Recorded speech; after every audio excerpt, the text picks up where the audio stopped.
Alright, सो variables क्या होते हैं? एक्स, वाई, जेड और कभी कभार W, T, S. We take these as variables. इनको वेरिएबल्स क्यों बोलते हैं? बिकॉज इनकी वैल्यूज वेरी करती हैं। एक क्वेश्चन में एक्स की वैल्यू 10 आएगी तो अगले क्वेश्चन में 20 आ जाएगी। These are variables. What are constants? इनकी वैल्यू चेंज नहीं होती है। जैसे 5 इज ऑलवेज 5, इसकी वैल्यू कभी चेंज नहीं होगी। -7 इज ऑलवेज -7, 1/2 इज ऑलवेज 1/2। और समटाइम्स हम ए बी सी भी एज कॉन्स्टेंट्स लेते हैं, ठीक है, लेकिन ये मेन कॉन्स्टेंट्स होते हैं। अगर ए बी सी कॉन्स्टेंट ले रहे हैं तो स्पेशली लिखा होगा कि ये दीज आर कॉन्स्टेंट्स, करेक्ट। अब इन्हें कंबाइन करते हैं। जब हम इन्हें कंबाइन करते हैं, इनको आपस में मिक्सअप करो। जैसे हमने कर दिया ये 5x plus 3y plus 1/2z, हमने इनको आपस में मिक्स कर दिया तो क्या बना? ये बना पॉलिनोमियल। सो पॉलिनोमियल किसे कहेंगे? When we combine variables and constants.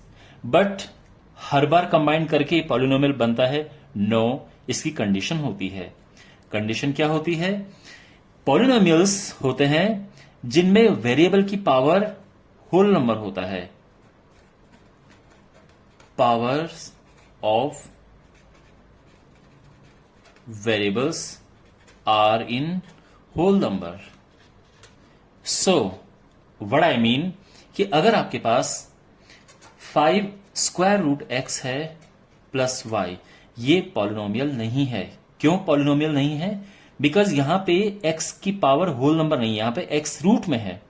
तो जब भी आपको ऐसे रूट x मिले, x की पावर 1/2 मिले, 1/x मिले, 1/x स्क्वायर मिले, x की पावर -3 मिले, तो ये सब जो है जब भी इस तरह से होगा, these are not polynomial, keep in mind. तो अगर क्वेश्चन आपके पास है 6x square plus 7y power -2, is it a polynomial? No, it's not a polynomial. But अगर मैं लिखूं 6x square plus 7y, yes it is a polynomial, because यहां जो पावर है वो होल नंबर में है। अगर हमारे पास है 6x square plus 2 power plus √2y, is it a polynomial? Yes it is, because जो वेरिएबल हैं उनकी पावर तो होल नंबर में है ना। अब जो कांस्टेंट चीजें हैं इनकी पावर होल नंबर में नहीं है, it's okay, it doesn't matter. But जो वेरिएबल्स हैं इनकी पावर होल नंबर में होनी चाहिए, जो कि है, दैट्स वाई ये पॉलिनोमियल है। आपके पास इस तरह से कंफ्यूजिंग क्वेश्चंस आते हैं अगर आप 10th क्लास के स्टूडेंट हैं तो, और पूछा जाता है कि इनमें से क्या ये एक पॉलिनोमियल है, आपको रूट दिखता है, आप मना कर देते हैं, but no, it is a polynomial. इसके अलावा अगर हमारे पास है X square plus 1/x-3, is it a polynomial? तो अब क्या होगा कि ये जो नीचे है, अगर ये पावर ऊपर जाएगी तो आप जानते हैं ये 3 हो जाएगा, and yes it is a polynomial, it is a polynomial, ठीक है, क्योंकि इसको हम ऐसा लिख सकते हैं। अगर आपके पास है X square plus 1/x, is this a polynomial? तो देखो, जब आप इसे ऊपर लेके जाएंगे तो क्या मिलेगा? ऐसा मिलेगा? No, it's not a polynomial. Power whole number में होनी चाहिए, यानी पावर 0, 1, 2, 3, 4 इस तरह से होना चाहिए। सो अभी तक आपने सीखा वेरिएबल क्या होते हैं, कांस्टेंट क्या होते हैं, और किस तरह की चीजें पॉलिनोमियल हो सकती हैं। Quickly let me tell you the difference between a polynomial and equation. Polynomial किसे कहते हैं और इक्वेशन किसे कहते हैं? देखो, जब भी हम लिखते हैं x square plus 4x plus 3, ये एक पॉलिनोमियल है। अगर हमने यहां पे कर दिया इक्वल लगा दिया, चाहे 0 लिखो, 1, 2, 3 एक्स वाई जेड कुछ भी लिखो, ये बन जाता है इक्वेशन।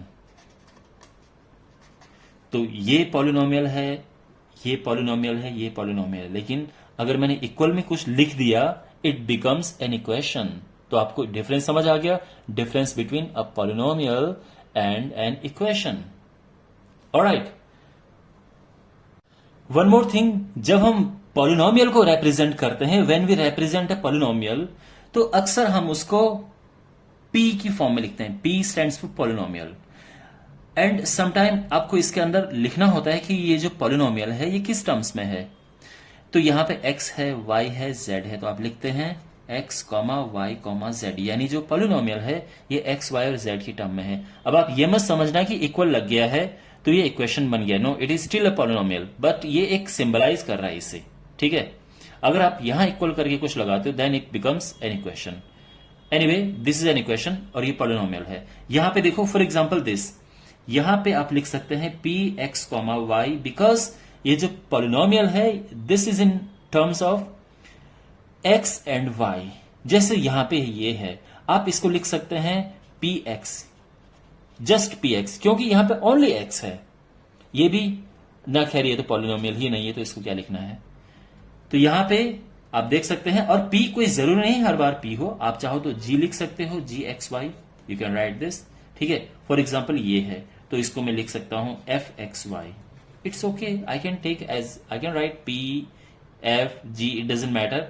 बट यहां पे जो हम यहां पे यूज कर रहे हैं वेरिएबल्स, वही यहां पे लिखेंगे, जिससे ये पता चल जाता है कि हाँ जो फंक्शन आप लिख रहे हैं या जो पॉलिनोमियल आप लिख रहे हैं वो पॉलिनोमियल किसकी टर्म्स में है। ओके, अभी आपने देखा कि मैंने वेरिएबल और कांस्टेंट को एक साथ असेंबल किया और एक पॉलिनोमियल बना दिया। तो अगर हम केवल कांस्टेंट लिखें और वेरिएबल ना लिखें तो क्या ये पॉलिनोमियल होगा? Yes, it is a polynomial. ये एक पॉलिनोमियल है। अगर आप केवल -7 लिखें, is it a polynomial? Yes, it is a polynomial. अगर आप केवल -√3 लिखें, yes, it is a polynomial. लेकिन इन सारे पॉलिनोमियल्स को कहते हैं constant polynomial.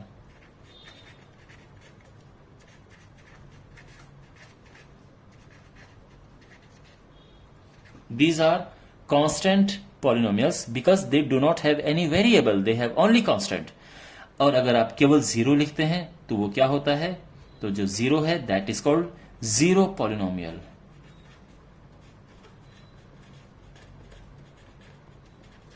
Constant polynomial and zero polynomial. अब मैं आपको बताता हूं terms and degree of a polynomial. देखो माय डियर, terms क्या होती हैं?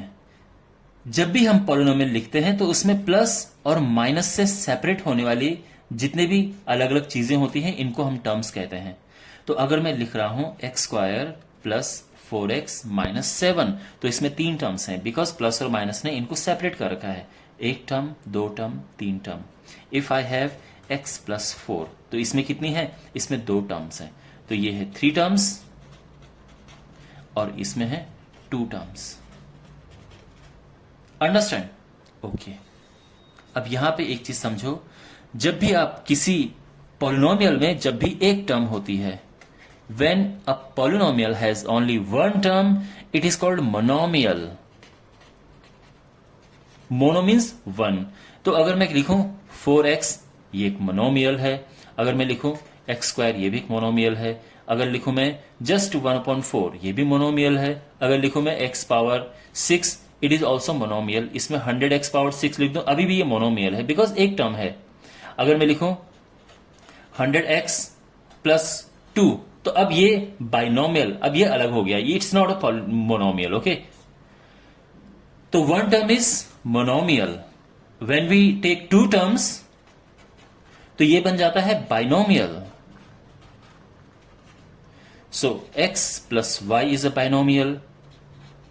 100x प्लस 200y की power 200, it is still a binomial, because हमारे पास एक टर्म ये है और एक टर्म ये है, प्लस ने इन दोनों को सेपरेट कर दिया है, तो दिस इज अ बाइनोमियल। ठीक है, जब हमारे पास होती हैं 3 terms, so this is called trinomial. So for example we have 4x plus 3y² plus 7, it is a trinomial. Is it fine? तो टर्म्स आप समझ गए होंगे, एंड वैसे सभी के सभी पॉलिनोमियल हैं। ठीक है, okay. Now degree of a polynomial.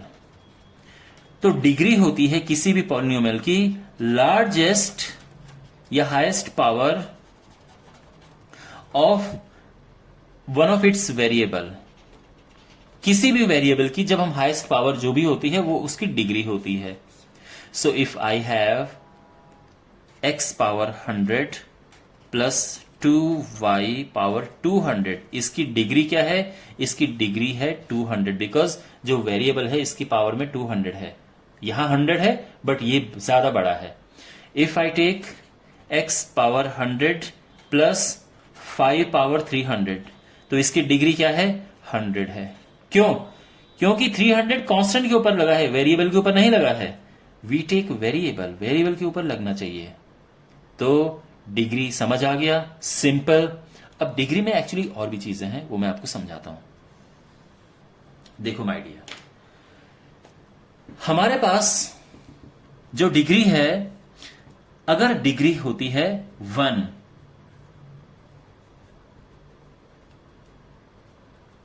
तो उससे कहते हैं linear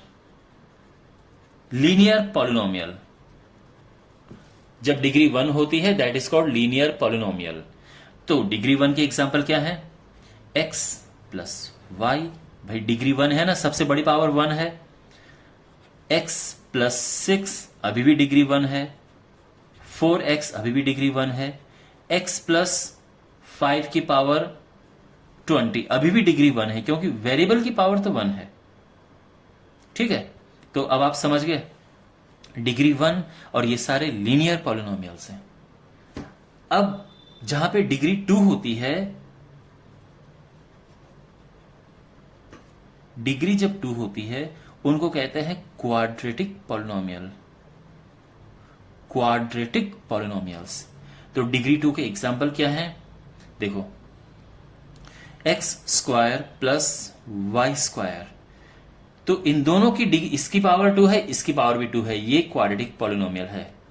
x square plus Y की पावर 3 ये नहीं है, क्योंकि इसमें वेरिएबल की सबसे बड़ी पावर 3 है, तो ये क्वाड्रेटिक नहीं है. 4x स्क्वायर, यस, ये क्वाड्रेटिक पॉलिनोमियल है, ये भी था. तो क्वाड्रेटिक पॉलिनोमियल समझ आ गया. इसके अलावा जब हम लिखते हैं 3x square plus 2x plus 7, तो ये भी क्या है? क्वाड्रेटिक पॉलिनोमियल है. समझ आ गया. अब इसके बाद बात करते हैं जब पावर होती है 3.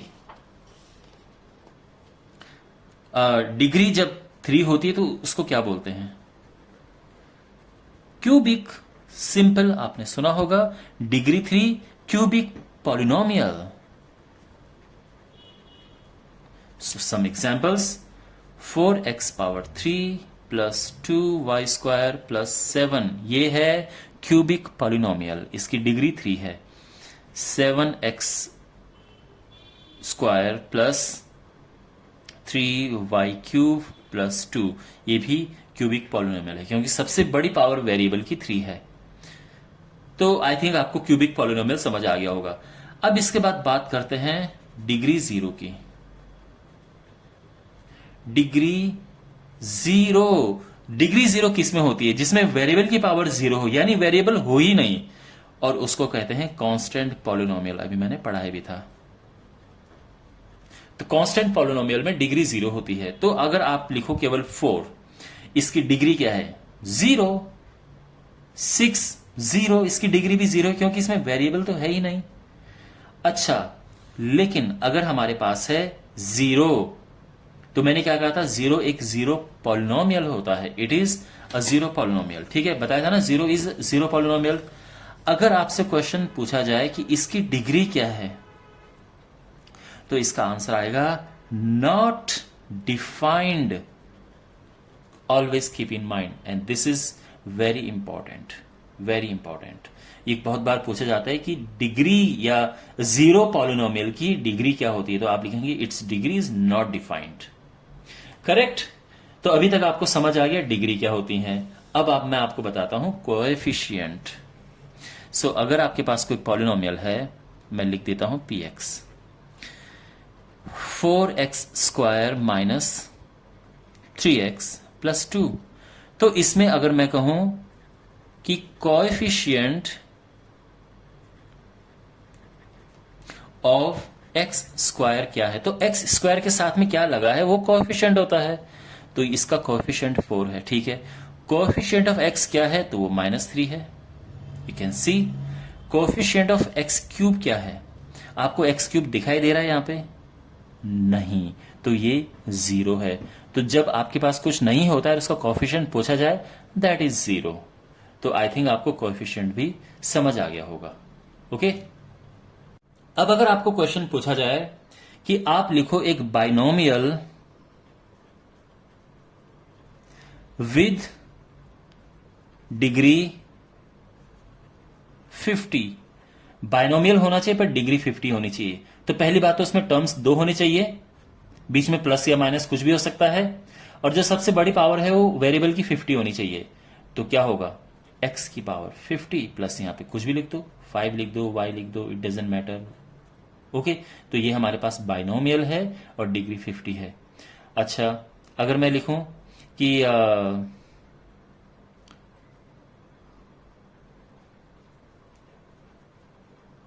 बाइनोमियल होना चाहिए एंड जो एक्सप्रेशन है ये क्यूबिक होना चाहिए, बाइनोमियल एंड क्यूबिक पॉलिनोमियल, या सिंपली आप कह सकते हैं क्यूबिक बाइनोमियल। तो वो क्या होगा, तो देखो अगेन 2 टर्म होनी चाहिए, बट क्यूबिक का मतलब होता है हाईएस्ट पावर 3, तो यानी एक्स क्यूब प्लस 5, या फिर Y cube plus Y square. तो इसकी जो डिग्री है ये 3 है, ये भी 3 है, तो ये क्यूबिक हो गया। अब क्योंकि 2 टर्म है तो एक बाइनोमियल हो गया है। अगर पूछा जाए कि बताइए एक मोनोमियल विद डिग्री 200, तो एक ही टर्म होनी चाहिए और वेरिएबल की पावर 200 होनी चाहिए। तो आप लिख सकते हैं x पावर 200, चाहो तो यहां पे 4 5 कुछ भी लगा दो, भाई अभी भी तो एक ही टर्म हुआ है, ठीक है। 2 टर्म होने के लिए बीच में एक प्लस होना चाहिए, फिर दूसरा टर्म होना चाहिए, तो एक ही टर्म है। This is monomial with degree 200। और अगर पूछा जाए लीनियर होना चाहिए, लीनियर पॉलिनोमियल इन 2 वेरिएबल्स, लीनियर होना चाहिए और 2 वेरिएबल होने चाहिए। बस ये नहीं बोला है कि उसमें 2 टर्म हो, 3 टर्म हो, ये नहीं बोला है। वेरिएबल 2 होने चाहिए, यानी एक आप x ले सकते हैं, एक y ले सकते हैं। और लीनियर का मतलब क्या है कि जो पावर है वो 1 होनी चाहिए। तो ये हो जाएगा 4x प्लस 5y, हो गया, प्लस 3 भी लगा सकते हो, इट डजेंट मैटर। तो ये लीनियर है, यानी x और y की पावर 1 है, तभी जाके ये लीनियर है। और 2 वेरिएबल है, यानी x और y है। अगर 3 वेरिएबल होते तो z लगा देते। तो ये हो गया है। तो माय डियर, आपने इस वीडियो में क्या क्या सीखा कि वेरिएबल्स क्या होते हैं, कांस्टेंट क्या होता है, पॉलिनोमियल क्या होता है, कांस्टेंट पॉलिनोमियल क्या होता है, जीरो पॉलिनोमियल क्या होता है, टर्म्स क्या होते हैं, फिर डिग्री है, उसके बाद binomial, monomial, cubic, I mean trinomial, उसके बाद फिर है लीनियर हो गया, क्वाड्रेटिक है, क्यूबिक पॉलिनोमियल्स, फिर उसके बाद डिग्री ऑफ अ पॉलिनोमियल तो हो गया है, और फाइनली इस तरह के हमने कुछ क्वेश्चंस किए हैं। सो आई होप आपको ये वीडियो यूजफुल लगा होगा, and leave a feedback in the comment box, subscribe to this channel, share this video with your friends, take care, God bless you.